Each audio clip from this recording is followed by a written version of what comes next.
Hey Denver, it's Bree. Before we get started today, I have some exciting news. Our friends at the Paramount Theater gave us 2 tickets for you to see Radiolab founder and longtime host Jad Abumrad. Want to win these great seats? All you have to do is write a really nice review of CityCast Denver wherever you listen to podcasts and rate us 5 stars. Then take a screenshot of your review and send it to us at denver@citycast.fm by April 1st. We'll pick a winner and get you your tickets to podcast heaven.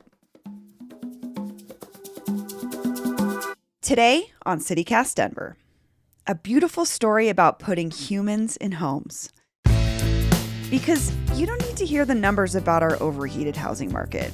I talk about it all the time. So instead, I want to introduce you to 2 people forging a different path. One, a 29-year-old IT professional who somehow found a way into a new home in Aurora. I almost did not go. You know, it's one of those long days where it's like, oh my gosh, all right, well, do I really feel like going out and drinking tonight? And I stayed 6 hours, Bree, okay? And the other, a VP who works for a local nonprofit who helped make that purchase possible. Yeah, no, absolutely. I think I am ready.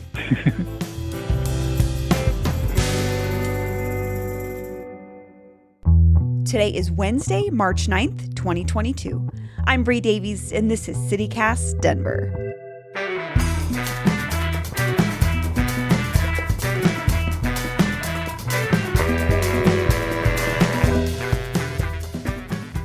Justin Murchison, welcome to CityCast Denver. It's a pleasure to be here. First of all, congratulations on buying a house. That's huge. Thank you so much. Thank you so much, seriously.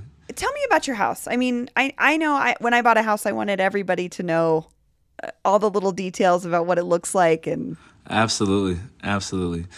So it is a 2,800 square foot in-unit townhome. I have 4 bedrooms total now, 3.5 baths. I have a finished basement.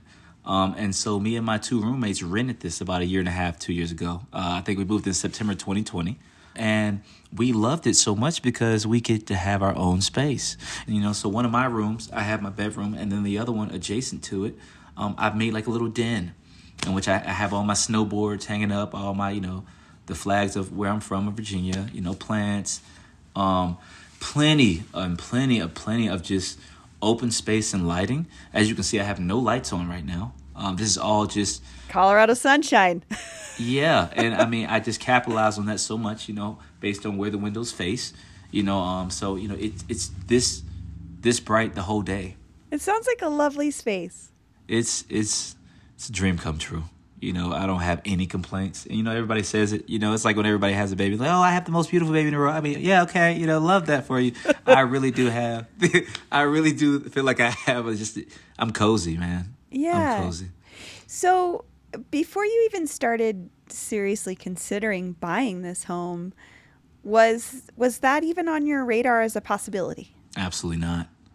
I mean, I didn't start seriously considering buying this home until it was right in front of my face.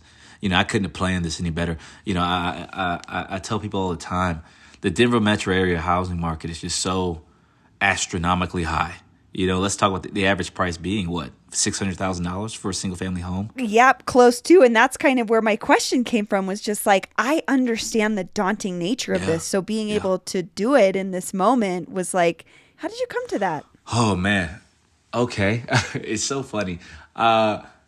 Every move I made, just fell into place into just one big collectible sum. What do I mean by that, right? So in the beginning of the year, I'm having these monthly calls with me and 2 of my friends. We just call them financial strategy meetings. And mind you, I have no plans on buying a house. It's just, all right, well, I want to get my credit cards down. I want to, get a savings account, a high interest savings account, buy some more stocks, read some books. I didn't have the liquid capital to even thinking about making a down payment on a $600,000 house. Right. It doesn't make any sense. Let alone honestly, like, as a millennial, I'm going to be honest as I can be. As a millennial, I'm 29. And so you get out of college and your budget that you think is going to be for your first home caps at about $250. Like, all right, if I could save like just $10,000 up, I can just kind of maybe have enough to get a nice little piece of townhome somewhere, blah, blah, blah. I never planned on it. Well, Justin, I'd love to hear more about that from you. Like, Give me some details. Shit, Bree, well, I'll tell you the truth. If Yeah. we're going to talk, let's just have a conversation. 2019, April 2019 to the end of July 2019, I'm living on couches. You know, I have a great job. But, you know, I came out here and like a common millennial ran up my credit cards. And now my debt's matching my income and I can't afford my own rent. We're talking about me being close to $40,000 in credit card debt. And, oh, God, you know, I'm a 26-year-old man at the time, you know, turned 27, and I'm broke. But mind you, I'm working IT East Coast time, so I'm up at 6:30 every morning. I'm going off my computer. I'm going to, man, I hope I don't get in trouble for. I've never really, you know, said this to the public, but I'm going to a print shop and working, as you know, pre-treating screen print shirts for extra, you know, $100 a week. I'm working as a club promoter, but so I get there by noon, and if it's a club night in which they have things going, I don't get home till 4, and I'm up at 6, just to kind of get by, you know, just to pay the bills. And you know, you're talking about me talking to my mentor. You know, me and him are having conversations in 2020 about me filing bankruptcy. Wow. You know, and this is all facts. Like this is because I was in Lone Tree, and there's this nice restaurant across the street from Cabela's in Lone Tree, and that I would meet him there, and you know, of course, he'd treat and you know, lift my spirits some, but I'm just trying to get by. I was 2-3 years away from this in my mind. You know, my first home was going to be probably at 33, somewhere else, not Denver. Yeah. You know, and so yeah. I don't have words for that, you know? My cat Freddie loves to be brushed and cuddled. But stirring up his cat allergens meant sneezing and itchy eyes. Then I found Purina ONE Live Clear. It's cat food that reduced the major allergen and my suffering in as little as 21 days. Now, we feel closer than ever. If you have issues with cat allergens, you really need to try Purina ONE Live Clear. Try new Purina ONE Live Clear today. Purina ONE, a difference from day one. Okay, let's talk about how that changed. Can you take me back to last year? Like, how did you make this happen? How did you go from considering bankruptcy to buying a beautiful home here? In August, it came time for us to renew our lease.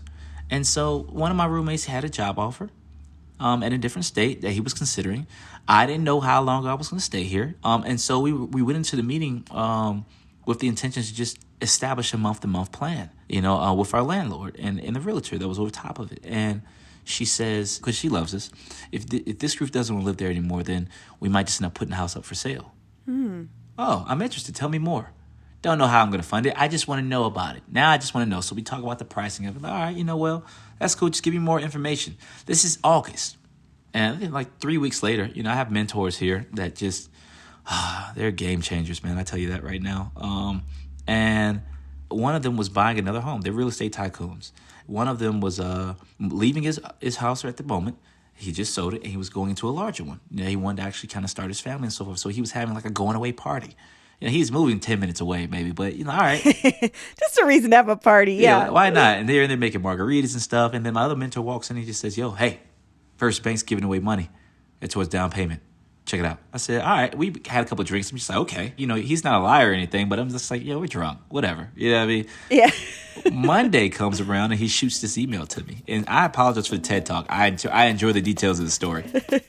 Monday comes around, he shoots the email. And it's him and my loan officer, or my future loan officer to be, Alexis from First Bank. And we get on the phone around 3, similar to this right now. And she tells me about the Deerfield Fund.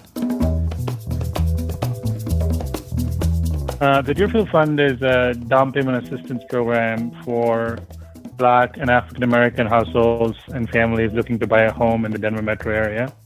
There's a couple of other things that I can go into the detail, but the underlying idea of the fund is to catalyze Black home ownership in the metro area, acknowledging that owning a home is the most viable path towards building intergenerational wealth in the United States. My name is Santosh Ramdas. I am the Vice President of Impact Investments at Gary Community Ventures. Gary Community Ventures may sound like just another charity or foundation, but they've got their own interesting story to tell. It was founded in 2011 by Sam Gary, who made his money in the oil business, but sold in 2010 to focus on giving back. And he and his wife Nancy have since built an organization that's behind a lot of the most innovative philanthropic ideas of the past 10 years, like the Community Land Trust that's helping people in Elaria, Swansea buy a stake in their community.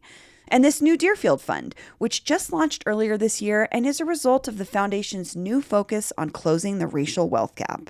So when we started working on the question of wealth, we realized that for folks who have less than $100,000 of wealth in the United States, about 65 to 70% of that comes from a primary residence. So the racial wealth gap is really a racial home ownership gap, which is why we kind of zeroed in on home ownership as an opportunity to address the racial wealth gap. And here in Colorado, the racial home ownership gap is huge. The Colorado Sun reported recently that Black families are 62% less likely to own a home compared to white families. Off the gate, Black families are denied of an opportunity that a lot of white families take for granted in terms of building wealth through home ownership.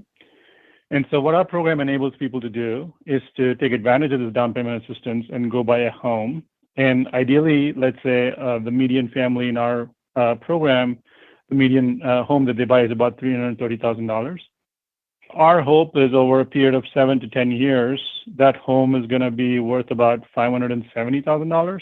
This is based on historical home values in metro area over a period of 30 years. But even with the most conservative assumptions, most people don't really lose money on buying a home, and especially in the metro area. So our hope is through that equity that they built in the home, even after they pay back the mortgage and even after they pay back the principal on the Deerfield Fund, the family walks away with $150,000 to $200,000. Now that is the net worth difference between a Black and a white family. So there is a meaningful way in our own lifetimes to help bridge this gap by simply helping a family buy a home.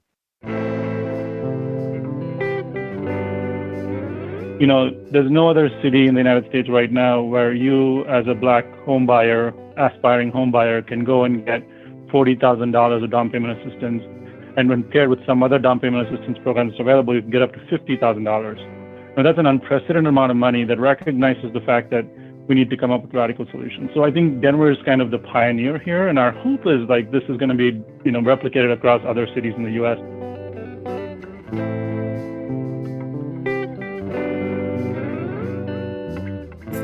It also is a testimony to manifestation and speaking things into the universe, even if you don't have a clear way of getting to it. Say what you want out loud. Declare it. Speak it out, because once you do that and you start, verbally, declaring the things that you want out of this world, the world moves for you. And I closed at the end of November, and that's my story there. But yeah, it's beautiful. Seriously. So you've bought a home now in Colorado. How has that shaped or changed your plans for the future? Oh my God. What a mind shift. You know what I mean? Like, you look at things from a net worth and wealth perspective now, and it's now become generational. So it's like, all right, well, now what? Now what? I have this now. How do I make it worth something? And it starts with me now having something to my name that I can kind of keep in the family. I can, if my nieces and nephews want to come out here to Colorado, I have opportunity for them now. I'm a resource now. Like we don't talk. Everybody has family. Everybody has cousins and nieces and nephews, uncles and stuff. But as a millennial upbringing, it's always been me leaning on them. I've never been in a position where somebody can lean on me if they need to. I released a book. I wrote a book at the earlier this winter, and I released it February, and all my mom and my sisters and everybody came, and I had these 2 long 8-foot tables set up in my living room, spacious, and we ate, and it was just such a good meal. And I remember my mom stood up, because we're saying grace and we're just kind of like speaking about how grateful we are and stuff, and she starts crying.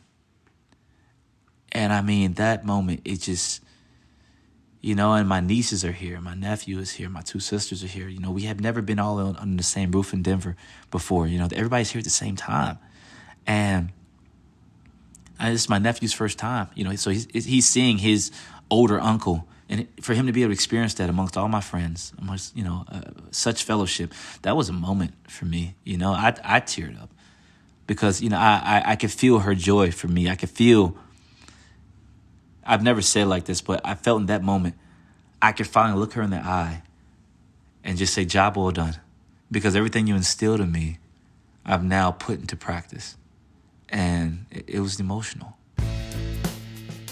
I think she was seeing that, and you got to host that in your home. It was a special moment, seriously. Thank you for sharing that. I think that it helps for us to talk about what home means beyond, the fact that you get to create this space. Absolutely. It was a great day, man. We got nice and happy off of champagne. Justin, thank you so much. You're welcome. This has been great. I think this is it's nice to hear a happy story amongst this struggle for housing. We don't hear those very often.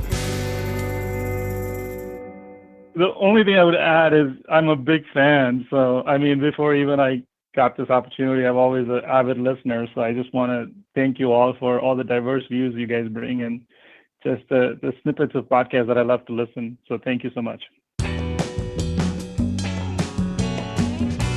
And here's what else is happening in Denver today. A federal civil rights trial began this week involving the Denver Police Department's use of force in a series of 2020 protests against police brutality. Denverite reports that a dozen plaintiffs allege that DPD used, quote, overwhelming and unconstitutional force during demonstrations following the death of George Floyd. We'll have more on this trial as the story develops. And in news from Broncos country, Green Bay Packers QB Aaron Rodgers will not be coming to the Mile High City, which is probably disappointing to some Broncos fans, but even more disappointing to everyone cheering for Rodgers' relationship with the celebrity actress and sometime Colorado resident Shailene Woodley. They've been on again, off again, and Rodgers was spotted with Woodley earlier this week, according to E! News. But it looks like they're done for good, because Rodgers just signed another contract to keep him in frigid Green Bay for another 4 years. And we really thought Woodley calling Boulder home would be enough to lure the quarterback to Colorado. We were so wrong. But the Broncos did trade for former Seahawks quarterback Russell Wilson, which means his wife, pop star and R&B singing sensation Ciara, might also be a Denverite soon. And that's the kind of football news I want to hear. That's all for today here on CityCast Denver. If you enjoyed the show, why not take a minute to tell a friend about us, rate the show wherever you get your podcasts, and subscribe to our morning newsletter, where today our producer Lizzie Goldsmith shares her latest live theater recommendation. We'll be back tomorrow morning with more news from around the city. Bye-bye.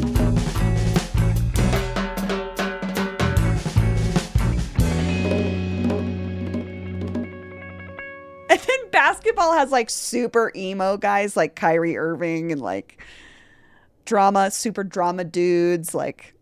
It's the thing about sports I love that gets so much coverage. Okay,